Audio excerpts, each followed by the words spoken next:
начала только подзакусывать.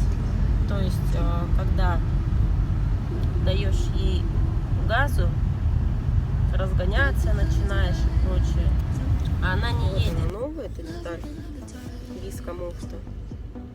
Вот она вот так крутится.